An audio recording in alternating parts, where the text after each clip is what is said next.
Missed an episode of your favorite podcast? Choose from over a decade of content in our archives, not just the latest episode. All free at gcnlive.com. This is your call to action. Get prepared, America. Economy, survival, energy, disasters. This is USAPrepares.com. Informative radio, educational radio. Interact now by emailing instructor@USAPrepares.com or text at 434-390-7953. Class, please take your seats. Now, your instructor, Vincent Finelli. Everyone all set? Cocked? Locked? Here we go. Your dial set correctly to USA Prepares. We're delighted to be in class with you today. Dr. Richard Allen Miller and I chatted on the phone this morning, and he sounded really gravelly, really hoarse. Said something about laryngitis. I was barely able to make it out. And I said, hey, Rick, I tell you what, why don't you get well? We'll see you next week. And so Dr. Richard Allen Miller is back in bed, and he's recuperating. And that's all I know. So just wanted to give everyone in class a heads up. Rich Scheben graciously is with us. I called Rich Shealy. No notice. Hey, Rich, how's it going? You want to go on the air? 10 minutes? Well, actually, it wasn't no notice. I think it was 11 and a half minutes. Let's be fair. And it's really kind of you. So, folks, if I don't come back right on time after a break, it just means that I'm doing chores with feeding my animals in between breaks. So, that'll be the deal. Yep. Yeah, and that's what it's like living on a farm. Rich, I want to share something with you in the class. I got a call from a guy. His name is Dan, and Dan is a young man. He's a millennial, about 23 years old, and he is doing an article. He's writing an article about preparedness, and it's for a magazine. And it's a magazine that's in the Midwest. And he's doing a lot of research, so he somehow he stumbled across one of our instructors and interviewed this instructor who lives on a farm. And then he called me and wanted to interview me, and I talked to him on the phone a couple times. I thought, yeah, I guess I can do this. I think it's something that makes sense. So for a couple hours, probably a total of darn close to 4 hours between the telephone and meeting Dan in person, we did this interview. And we talked about preparedness. And he asked me some questions that I thought were pretty interesting. One of the questions was, how many people listen to the broadcast? And I told him, I don't know. And that's the truth. I don't know. And I said, what is a listener? Is a listener someone who gets in his car or her car and picks up the children from the school and tunes in for 8 minutes? Is that a listener? Or is a listener someone who listens to the entire broadcast from start to end? In our case, that's going to be 2 hours. Or is a listener someone who listens for 30 minutes? What is a listener? And I said, I don't know that. And I also don't know how many people are listening to the broadcast who are in class. And I said, we're really not talk radio. That's not what we really are. We are really an educational broadcast, and we are do radio. We don't just complain and say, here's the problem. What we do is we talk about what the problems are, the threats that we face, and the solutions that we think are the right solutions based on our experience and perspective and knowledge base and things that we've heard, seen, done, mostly done. And that's kind of what we do. So we're pretty different from the other guys. And then he asked me an interesting question, which was, well, he went to a convention, and I was asked to speak at that particular convention in Kansas City. It was recently, but I didn't get enough notice in order to change my plans, if I could change my plans. So I did not go to that particular preparedness convention.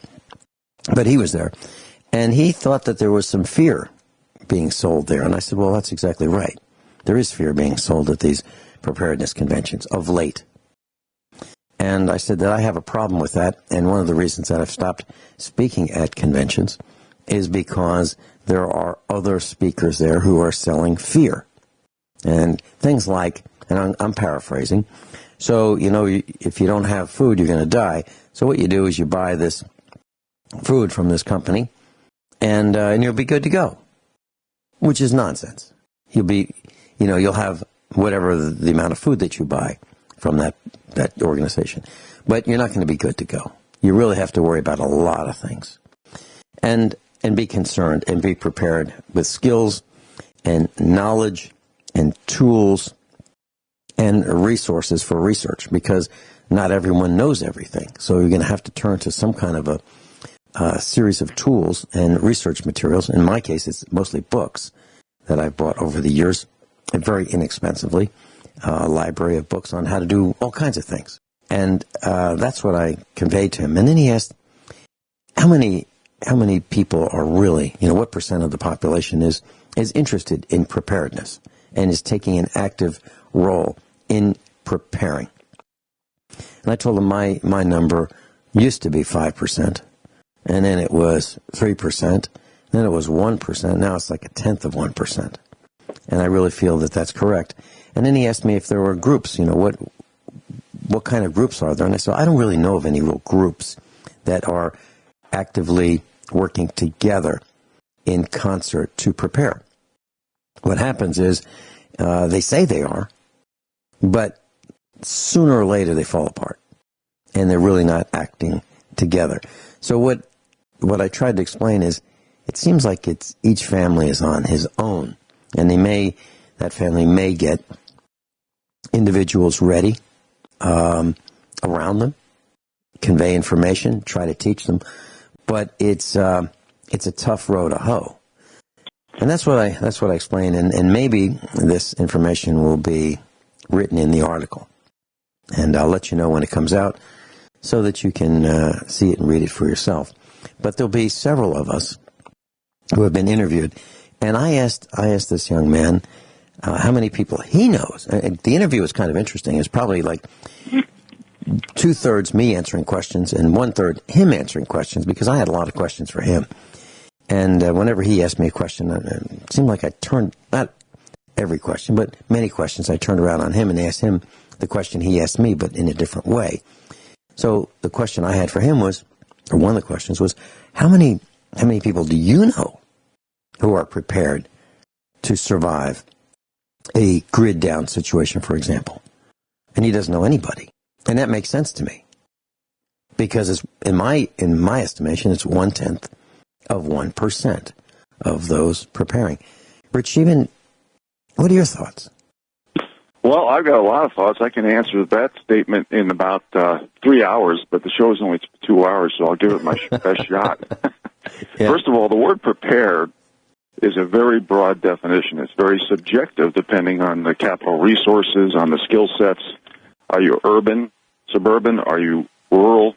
How are you blessed with thinking with foresight? And let me just give you like when I talk about prepared, I have this chart I call Fort Prepared.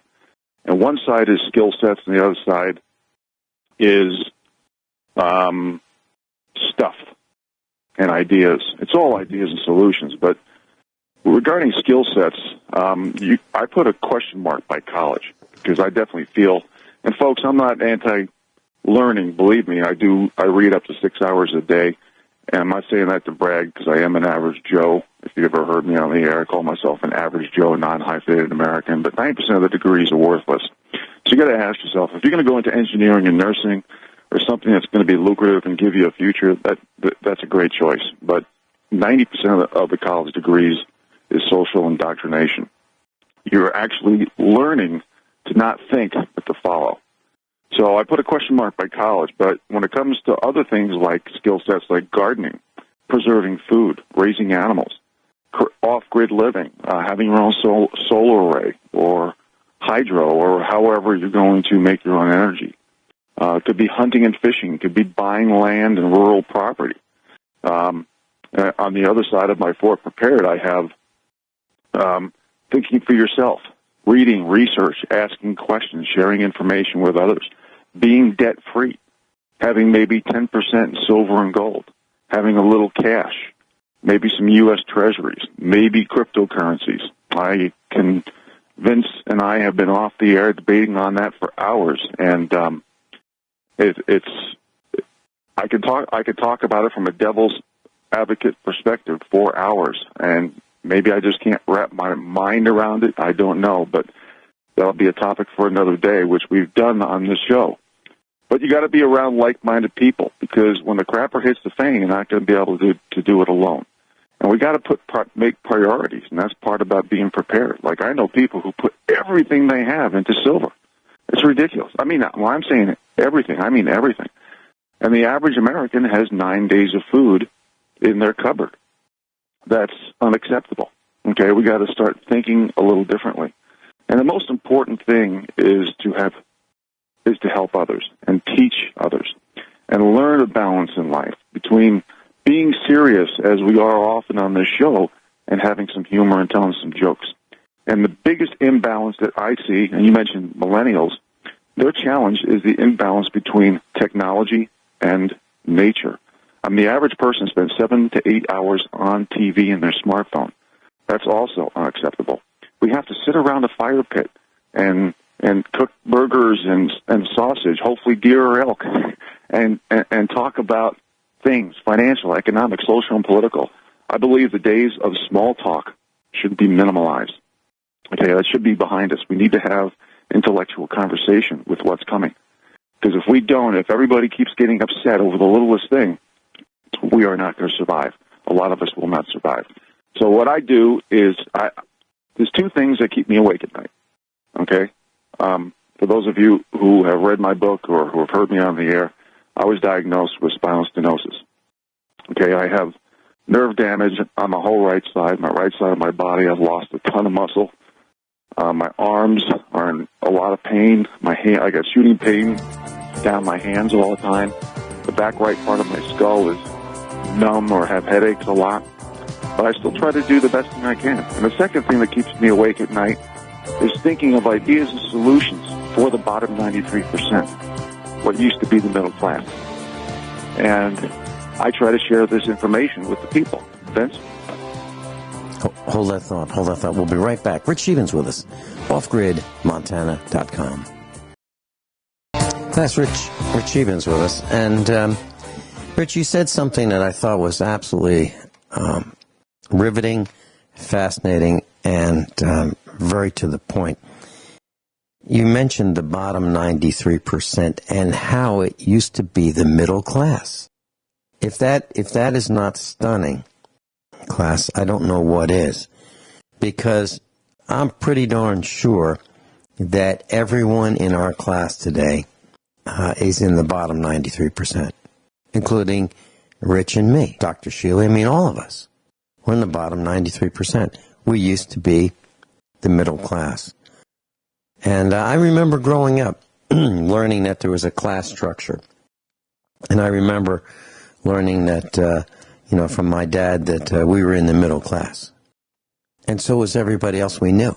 We were all right there, working hard, learning, trying to improve our lot in life, not through chicanery, not through manipulation, but through hard work. And that's what our neighbors were doing. We're all doing the same thing. We all wanted to make our property as neat and clean as possible. We didn't want to do anything that would interfere with our neighbors' rights. We didn't want to usurp any authority. We just wanted to do the best we could and be good people. That's it. And now that middle class is the bottom 93%. We're struggling. All of us are struggling. Very well put, Rich. Well, thank you, Vince. I can expand on that if you'd like. Yeah, please do. Now that I caught my breath after doing some chores outside, right around in a T-shirt, I think my animals... Did everybody get fed? No, not yet. It's going to take... Did everybody... I had to break the ice with a tamper bar, and That's what we have to do in the winter. Oh, jeez. And I had to open up the gate so the dogs could run. And then my next step is I'm going to go out and feed the goats, and then during the hard break is when I'm going to feed the dogs and the chickens. So, like I said, if I'm back a little late, don't take it personal. But let me expand on that. Hey, Rich, before you continue, would you please define what a tamper bar is for our class? Because I don't think everybody has seen one of these things. Okay. Or experienced how much fun they are. Okay. A tamper bar, folks, is typically used for putting in wood fence posts. It's a metal bar that's about 5 feet long. It's got a pointy end and a blunt end on the other side. And the blunt end's used when you put in a wood post to put in rocks and dirt and tamp it down to keep it hard around the wood post that you dug a hole with a post hole digger. You stuck your post in, and you tamped around it to keep the post hard.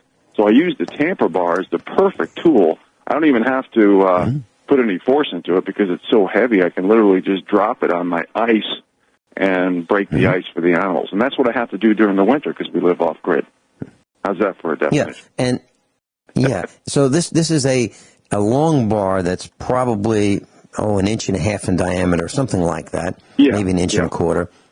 And it has a flared end, which looks like a scraper, but it's really heavy at that end, and it might be 2.5 inches or 3 inches wide at the scraper end. It's one piece of steel. The other end of our tamper bar is kind of blunt, kind of like if a bullet were to mushroom. It's kind of like that at one end, rather than just being And so maybe 2.5 inches, 3 inches at the most at the blunt end. And you're right. When you drill, take an auger, or you dig a fence post hole by hand. Well, once you put the fence post in, you've got to put some dirt in it. And you want that dirt, and you want to put some rocks in there, and you want to make it really compact and tight so that fence post doesn't move. And you use this tamper bar, and literally, I think it's about 20 pounds. And it's it's only fun.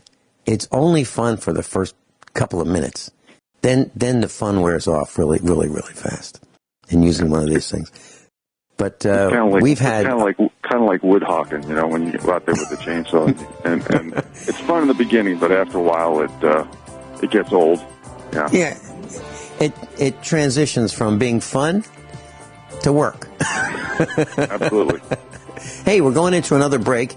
Time to feed the animals. All right. I'll race you back here.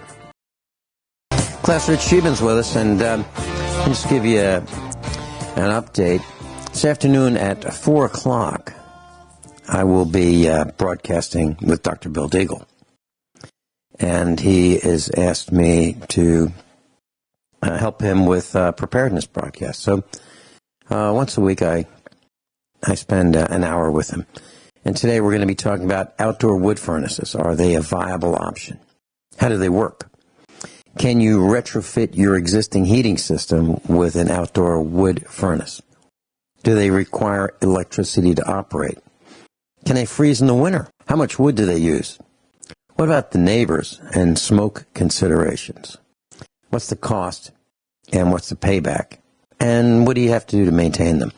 So that's what we're going to discuss this afternoon at 4 o'clock right here on GCN. Rich Scheben, today is Thomas Jefferson's birthday, TJ, our Mastiff, English Mastiff. And, I told him it was his birthday, and every birthday he has, I sit down with him, and I talk to him, and I explain to him that it's his birthday.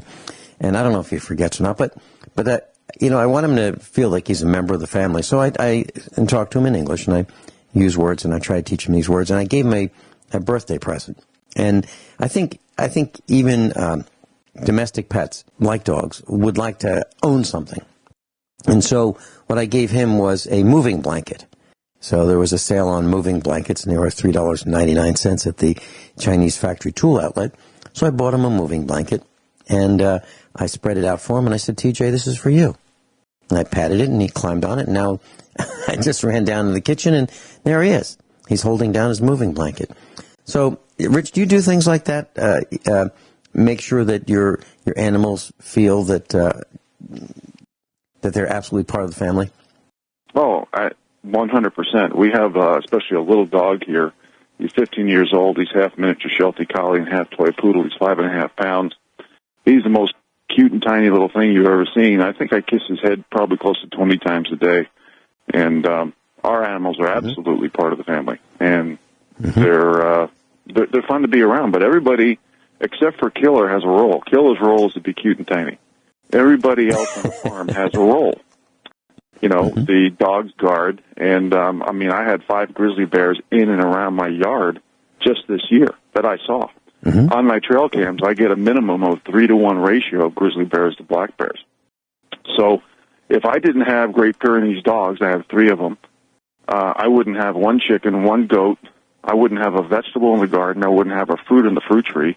I had to shoot at a grizzly bear's feet this fall because I didn't want to hit it. It was eating my apple trees, and I had 3 Great Pyrenees dogs surrounding it 50 yards from my cabin.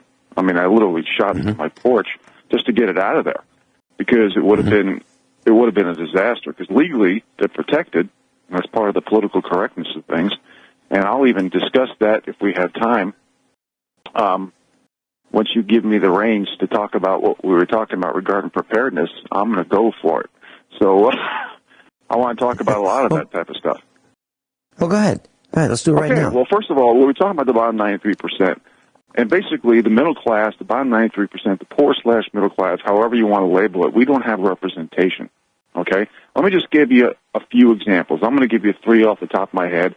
Then I'm going to dovetail that with how Matt Lauer, one of his female colleagues, was saying certain things. And I'm going to say things that 99% of people don't have the guts to say. Okay?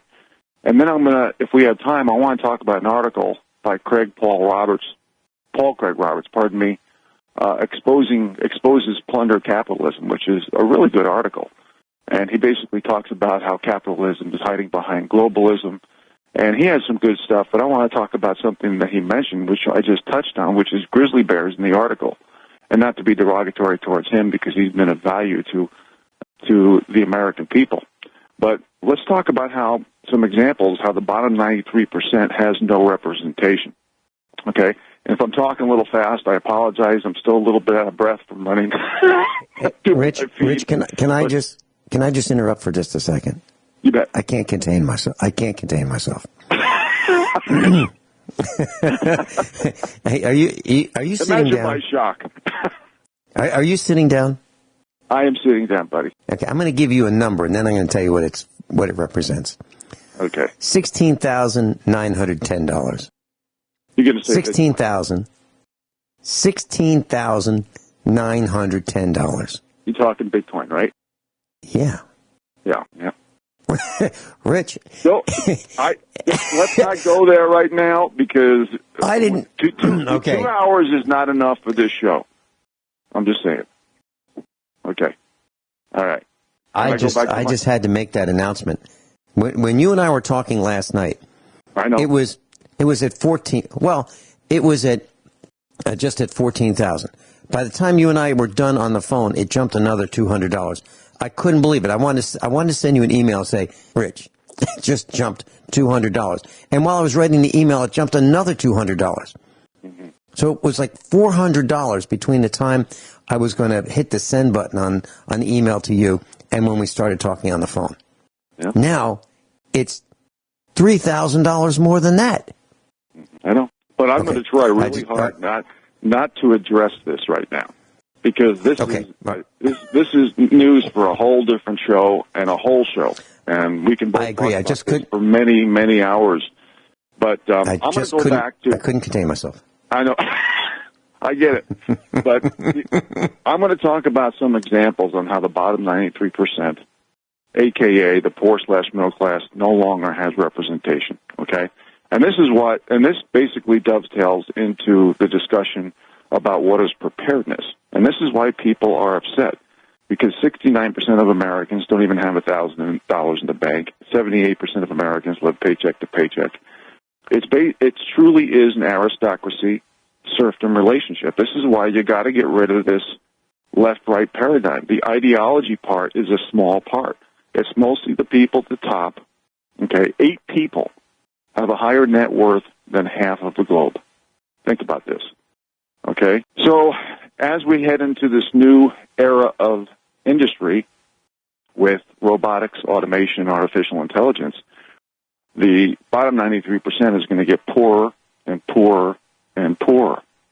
So when you hear people talking about that we need to control immigration, it has nothing to do with being a racist, bigot, sexist, misogynist, homophobe, conspiracy theorist, intolerant, violent hater, blah, blah, blah, blah, blah.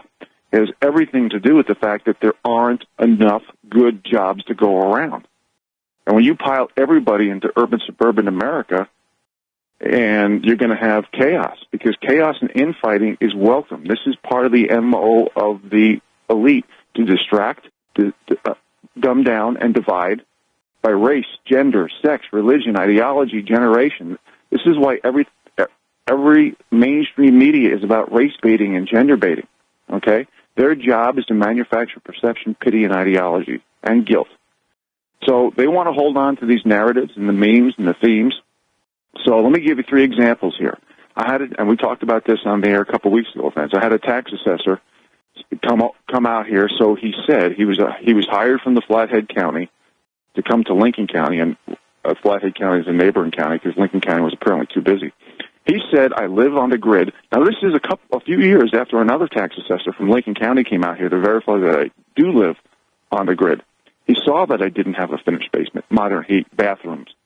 So what this new tax assessor did, he said, I'm on grid, I have a finished basement, I have modern heat, I have 2 bathrooms where I technically don't even have one, okay?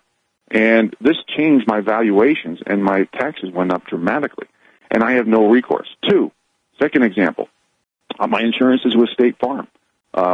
They for some reason, I don't know if it's because I'm on the radio or whatever it is, but they brought a person out here to do some type of survey via photographs, okay? He basically said, wow, you do a good job here. You don't have a tree that could fall on your structures to burn it up. You have goats eating your pastures. You don't have grass fires. You live off the grid.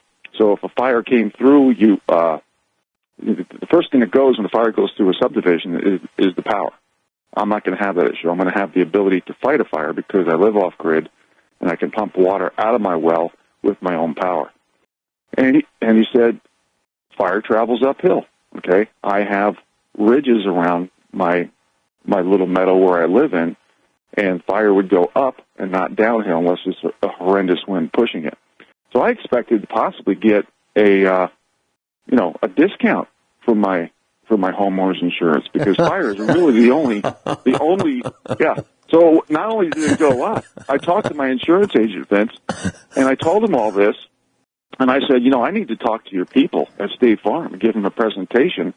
So, because I know so many people who pay less than I do when they have trees around their house that can not only burn down but land on their house. So we need to see the middle class. Hard work, effort, proven results, qualifications no longer work, folks. Okay, it's the big corporate oligarchies who have gone in bed or created an alliance with big government and are protected by the mainstream media and the court system. And I'm going to give you another example. For those of you who have heard me or read my book, you know that I was working for GlaxoSmithKline. Long story short, they told me that part-time jobs were for women only, part-time job shares. I was diagnosed with spinal stenosis and nerve damage and wanted to keep my career, and I could have done it working half-time. In fact, Merck hired me as the first male job share for the industry. And lawyers, I tried to contact lawyers, talked to about 30 of them. They said I can't sue for discrimination because I don't have enough group self-pity points as a white male. They said that if I was a female, this happened in reverse, there would be let's say, if I was a female, I would have had I'm trying to paraphrase what they told me here. I would have a $10 million settlement and be on the 5 o'clock news at the end of the day. One attorney told me I have a 1 in 1,000 chance of winning a reverse discrimination lawsuit. Now, I have article after article after article about the behaviors, illegal behaviors, of GlaxoSmithKline pleading guilty to bribery, fraud, and other crimes. But yet, they're protected by the system, and the little people have been forgotten. We have no more rights, especially if you're with a certain group. Vincent? I absolutely agree with you. We'll be right back. Rich Sheben's with us, offgridmontana.com. If you'd like to get his book, you can go to Amazon if you'd like.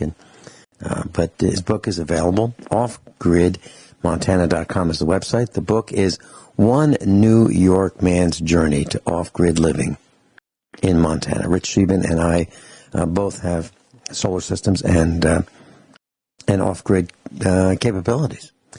Rich, you were talking about how a tax assessor came from another county. Now, when I see that kind of a situation where someone comes from someplace else, it's always bad news. It's always bad news. And let me give you an example. So the USPS, United States Postal Service, decided they were going to close down some post offices throughout the country. And there was a meeting at our post office, little tiny post office in our little hamlet here in Missouri. And they sent a guy from someplace else. And he had a little meeting there in the lobby of the post office. Now, the entire lobby, if we were all jam-packed in like sardines, it would hold 10 of us. Okay? That's how small this post office is. And this guy had a badge on, but, a lanyard with an ID, Postal Service ID. And it was flipped around so you couldn't see his name.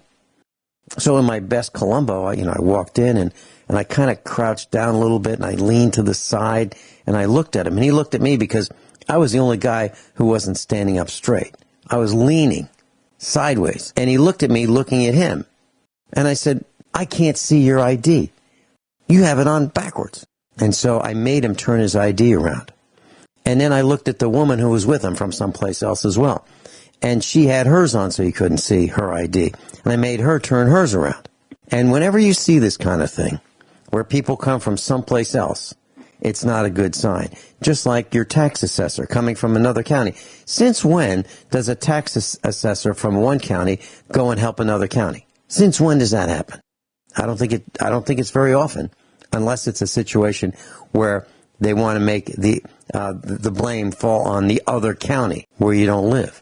So instead of demanding a meeting with your thug assessor in your county, it's now someone else from someplace else. So it can't be blamed on your assessor. That's the way I read that. Is that what you see, Rich Scheben? Well, absolutely. It's but it really boils down to the fact that the what used to be the middle class, or what I call the bottom 93%, can no longer control their own destiny. And if you don't mind, Vince, I'd like to go back to my rant. Well, okay, before you do, Rich Scheben, we've got Truck Driver Jay. Truck Driver Jay's on hold. Welcome, Truck Driver Jay. Hey, good morning, Vince. I tried listening to the call-in, listen-in line, but it's still on that show weeks ago, I don't know, a month ago with Gwyneth. I've contacted. Okay. I've emailed Geno Radio about it. I tell you what, if I did my job the way they did theirs, I wouldn't have a job. Yeah, well, I have, our listeners have, our class has. I have multiple times. I've gotten nowhere. So let me give you one that does work, okay? Okay. Let me give you now this one is delayed. So it's not live. It is delayed. Now that's a problem because what that does is it means that if you're listening as you do, Truck Driver Jay, and you're in your truck listening to your cell phone, and you want to call in based on a topic that you hear, it won't work because it's going to be at least 1 hour delayed. But here's the number, class. 701 719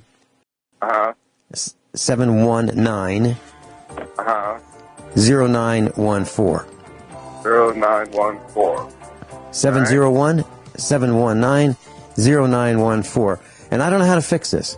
I've asked GCN to help me with it. I know they have. I've asked our class to help me with it. I know they have. I've worked on it. You've worked on it. And we're talking about Zeno Radio. Z-E-N-O. So I listen to a lot of talk radio, and yours is the only program that they're doing this to. I don't know why. I wonder why. Well, Jay, thanks so much for calling in. Thank you. We'll see if we can fix it. Truck Driver Jay. Everyone all set? Cocked? Locked? Hour number 2 of USA Prepares. Rich Scheben's with us, offgridmontana.com. During the previous hour, we were talking about many things, including tax assessor tactics. Tax assessor tactics. And bringing in a tax assessor from another county to raise your taxes and to misrepresent the actual situation to cause your tax bill to go up. Rich, they tried that stuff with us, not with a different an assessor from a different county, but they tried raising our taxes, and I challenged it, and I got our tax bill overall lowered because I wouldn't stand for it. And I made them prove every single iota that went into the ultimate final number of our tax bill. I'm talking about our county tax bill. And I've done it twice. Once in Virginia, I was successful there too. And here in Missouri once.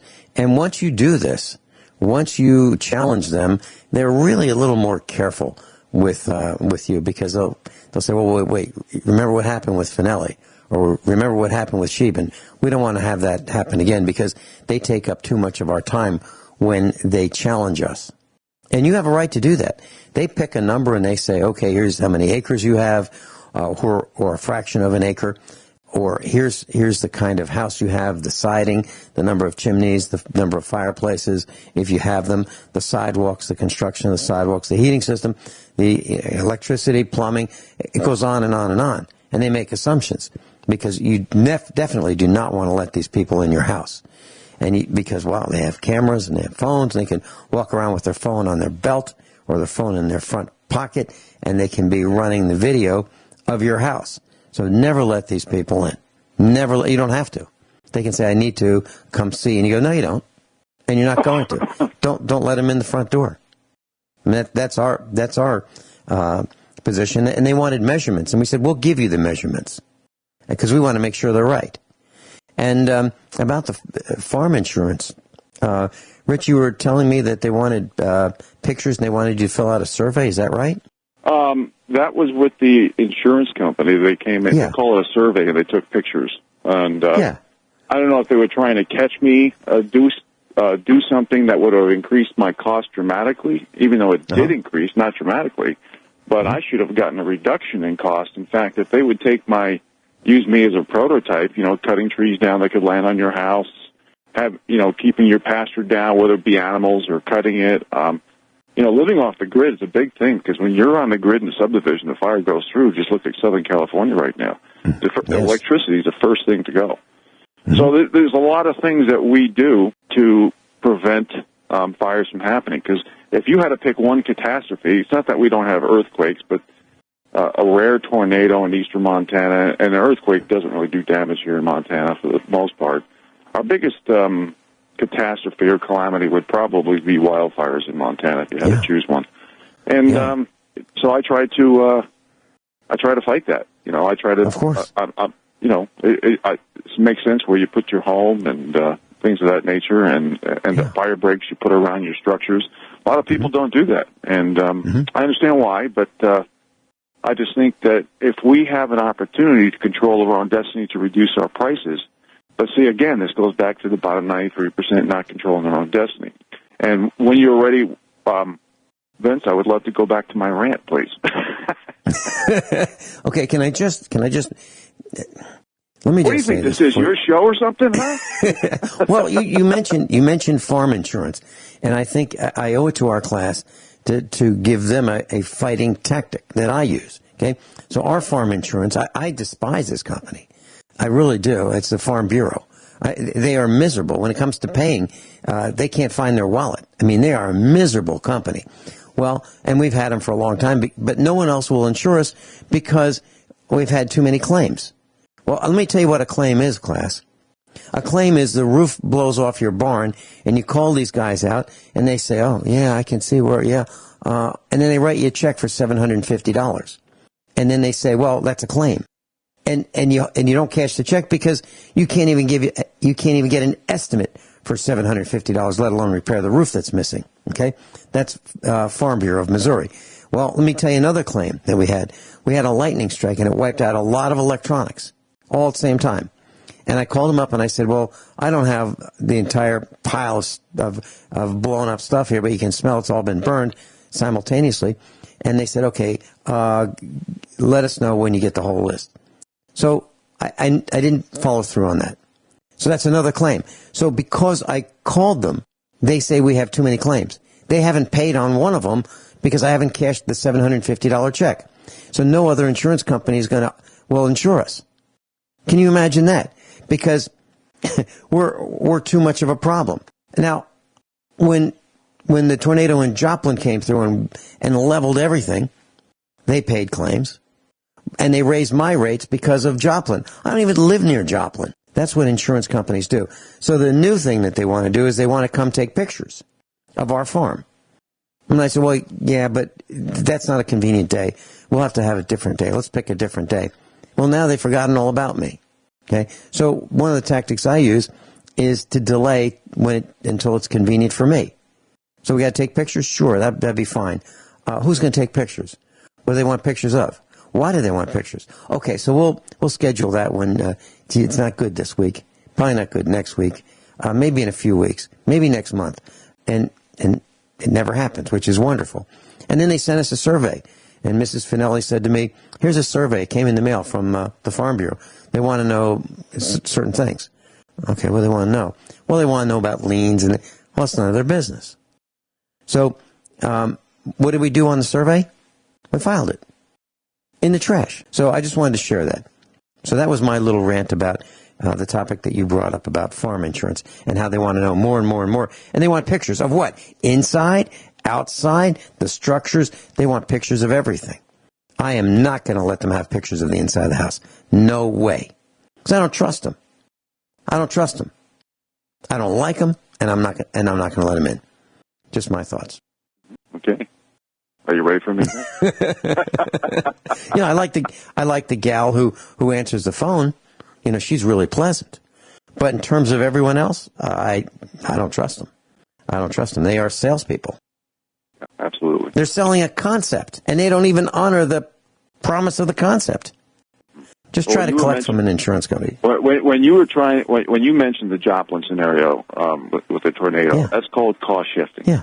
And see, the middle class or the bottom 93% ends up cost shifting for everything, from health care to insurance to taxes, the whole ball of wax. And this is why I'm going to stay with the theme today, or the narrative, about how the bottom 93% can no longer control our own destiny. And we need to stick together. We need to stand up for what's right and stand for principle.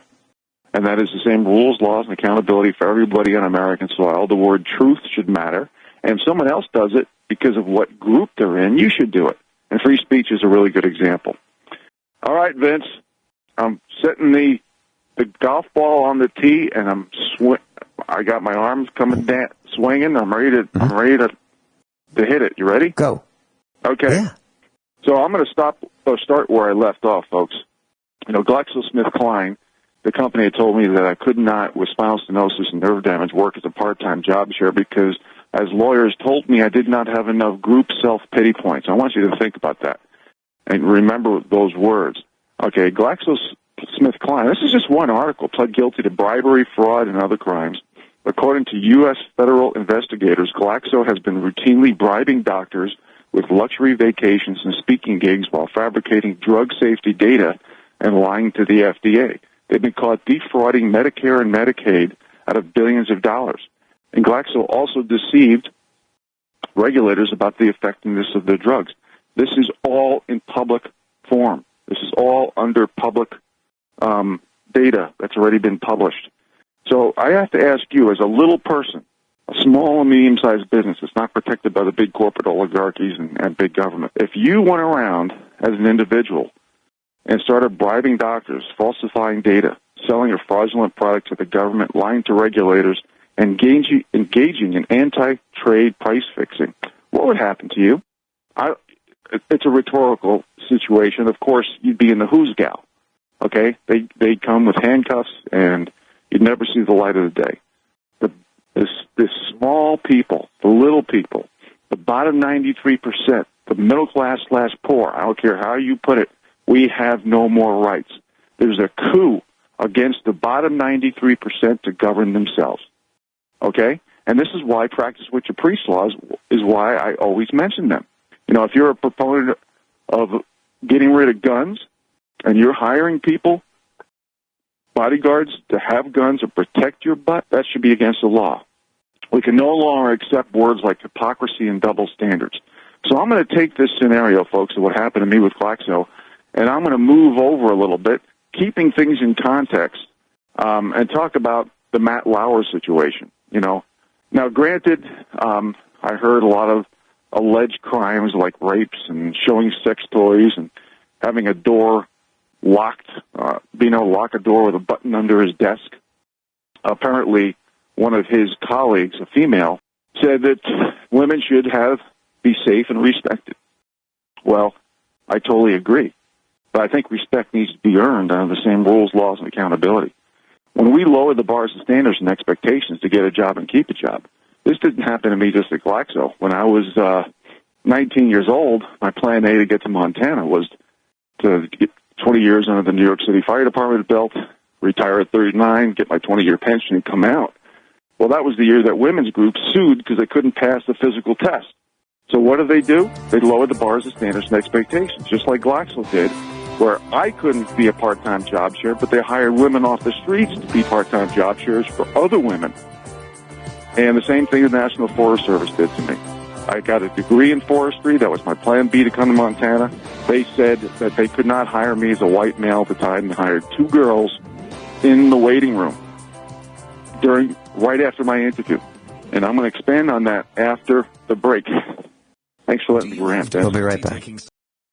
Rich Scheben's with us. Rich, please continue. Well, thank you, sir. See, folks, this is why, you know, all these politically correct buzzwords. When I talk about, I've been talking about practice what you preach laws on the air for years,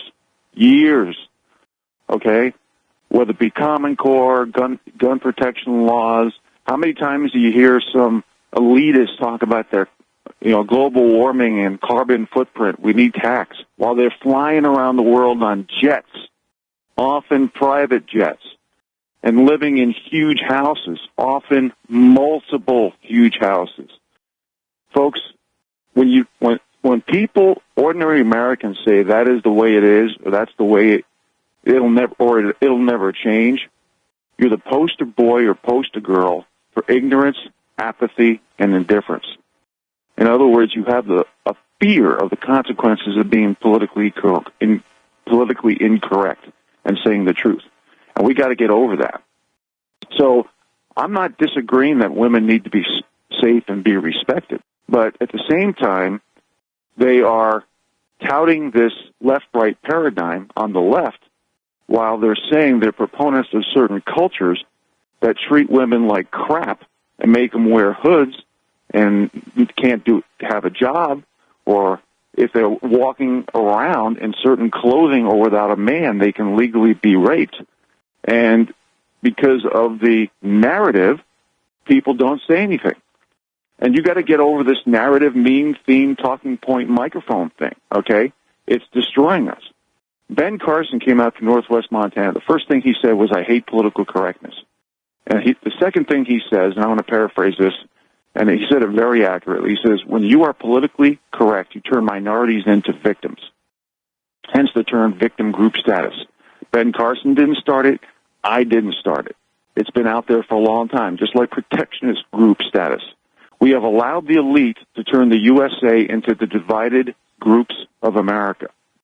So when you lower those bars of standards and expectations, it's beyond a divide and conquer strategy, which is very obvious. And that's why they demonize, discredit, and delegitimize through all mediums the individual. That's why they want satire and banter.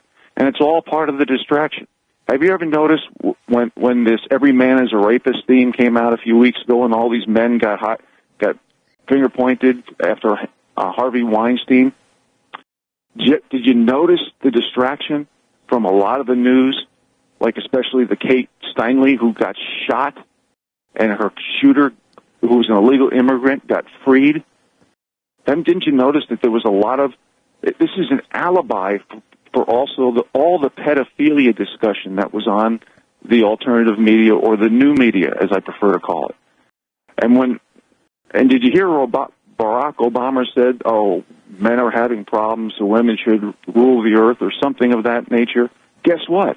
This is an alibi for robotics, automation, and artificial intelligence to take over. You got to see the forest through the trees. This is about having foresight. This is about playing chess and shooting pool. And the best chess players and pool players, what they have in common is that they can see 2, 3, 4, 5 moves ahead. And it's not just about women or what skin pigmentation you have or what sexual orientation you have. It goes for everyone, including white males.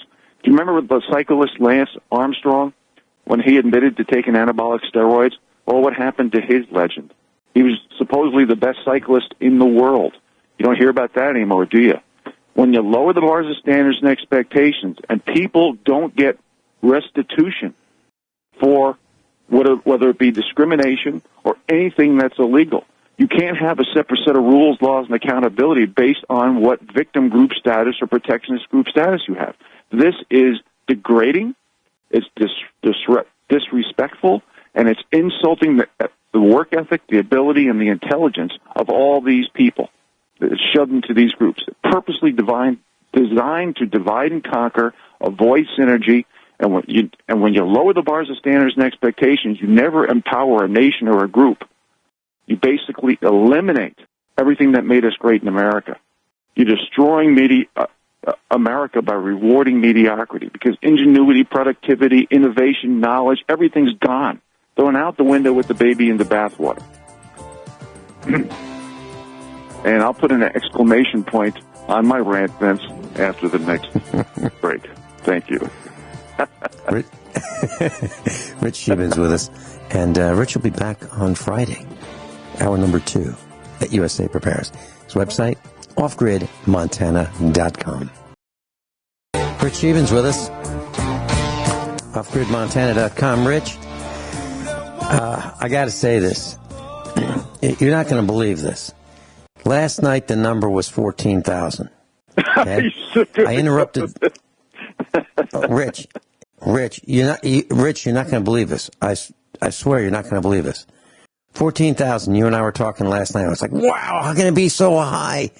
All right. Well, then I looked just a couple of minutes ago, literally a couple of minutes ago. Let me read these numbers to you. And I keep crossing them out because they keep changing. 16,910. I crossed it out. 18,399. I crossed it out. 18,464. I crossed it out. 18,592. Crossed it out. 18,750. I crossed it out. What's the new number? 19,120. Rich, it's gone up $5,000 since you and I talked last night. Yeah. And I think between all the different currencies, all the cryptocurrencies, all the silver and gold, there's 880 cryptocurrencies out there. I think there's going to be a big wash, and I think it's going to take down many different industries and economies.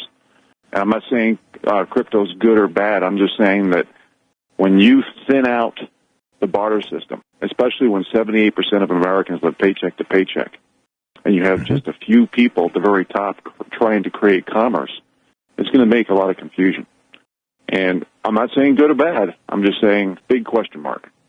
You know, no one has a crystal ball. Yeah, the poor guys that bought it at 19,120, they just lost a lot of money in the last minute. In the last minute, it's down to 16,849. Yeah, there's going to be a lot of volatility. This is a lot of volatility. Who knows? Who knows? And we've talked about this privately, and I think I might have mentioned this on the air. How do you know if the central banks that can print money by pressing a button didn't buy a lot of this? How do you know if the George Soroses of the world didn't buy a lot of this, and they're planning on doing naked shorts just like they do with paper dollars on gold and silver?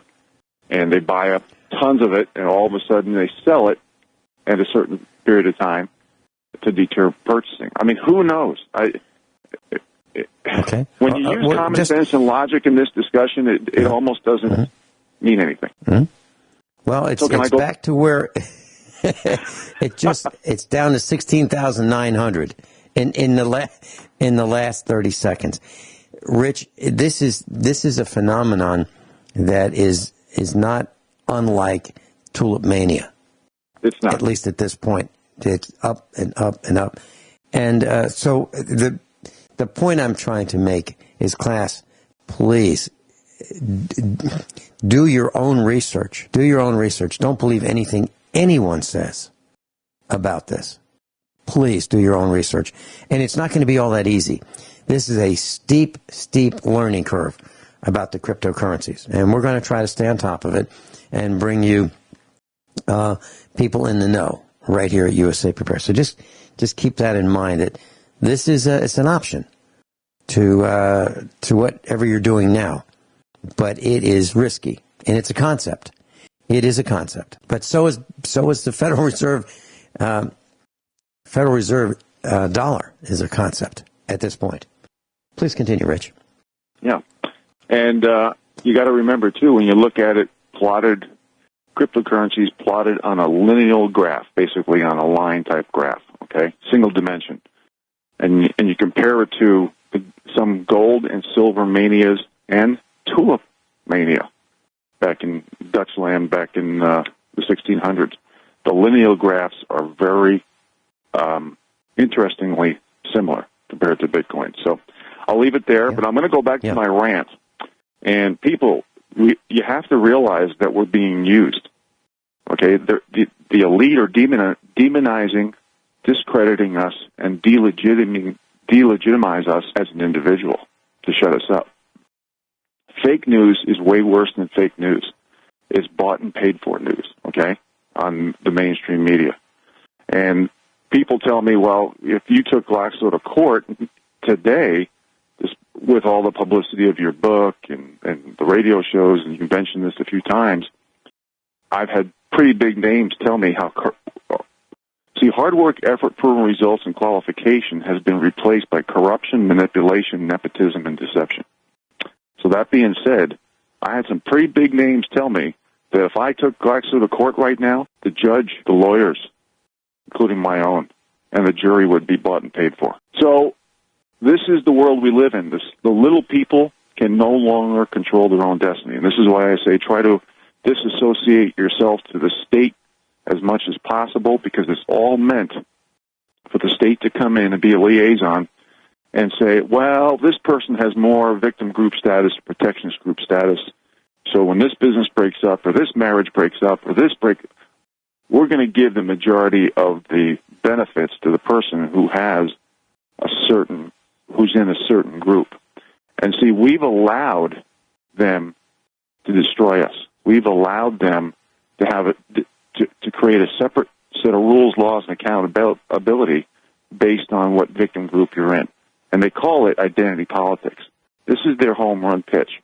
Identity politics is victim group status, a.k.a. protectionist group status. It's made to divide us. But the consequences are far worse than divide and conquer.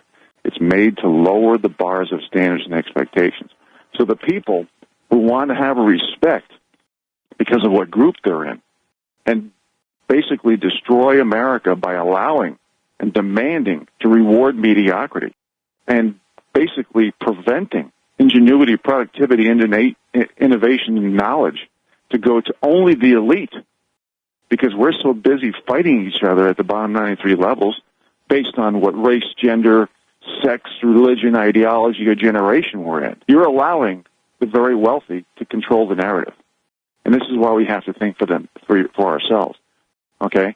Now, I'm going to switch gears here real quick, and I'm going to go to, I just want to talk about one story about the forest through the trees, about how a lot of some women on the left basically don't say certain things because of certain groups, and they can get away with stuff. And I gave an example of that a few moments ago. Well, on December 3rd, I saw a video on YouTube, and it's probably in the process of being purged since I'm mentioning this on the air in front of thousands of people. And it's titled, Urgent, Doctors Perform Jihad on women without, and then it goes, et cetera. I'm going to tell you what that's about briefly. April or June posted this on December 3rd.